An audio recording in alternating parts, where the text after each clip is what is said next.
এখান থেকে ঝাঁপ দিব একটা, একবারে পুরো শহরটা এখান থেকে দেখা যেত। এখান থেকে রাস্তাটা আমি দেখেন ভাই, সম্পূর্ণ রাস্তাটা পেঁচে পেঁচে একবারে সাপের মতো, ওই যে সুনসাং পাড়া। ও কেউ কটাকে চুড়ে উঠতেছি একটা হিডেন প্লেস, যেটা কিন্তু আমরা পায়ে হেঁটে উঠেছি। হ্যাঁ না, আমি এই জায়গায় আসিনি।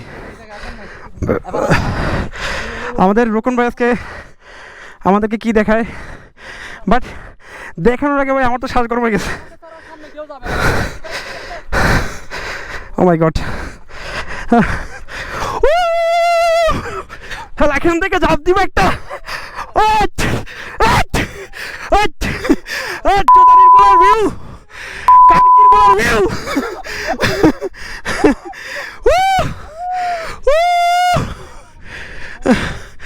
ও মাই গড, একবারে পুরো শহরটা এখান থেকে দেখা যেত।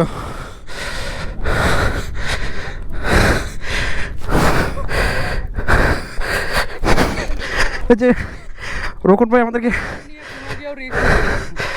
ও my God, this unbelievable, oh my God. এখান থেকে রাস্তাটা আমি দেখেন ভাই, সম্পূর্ণ রাস্তাটা পেঁচে পেঁচে একবারে সাপের মতো, ওই যে সুনসাং পাড়া। এটাই ডেঞ্জারাস সব থেকে নাকি ভাই? এটা ডেঞ্জারাস, আর ওই লাস্টে একটা আছে এখানে।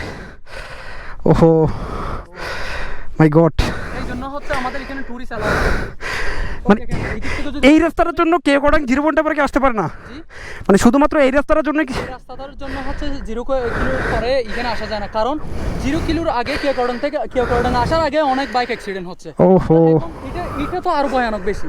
আচ্ছা আচ্ছা, সার্ভে টুরিস্টদেরকে এখান থেকে যদি কোনো ব্রেক ফিল হয়, ওই 300 ফিট খাদে গিয়ে পড়বে। এখান থেকে তুলে আনবে কে? এখান থেকে সহায়তা করবে কে? কাকে কে তুলে আনবে এই রাস্তাটা? হ্যাঁ হ্যাঁ, এটা তো ডেঞ্জারাস সব থেকে।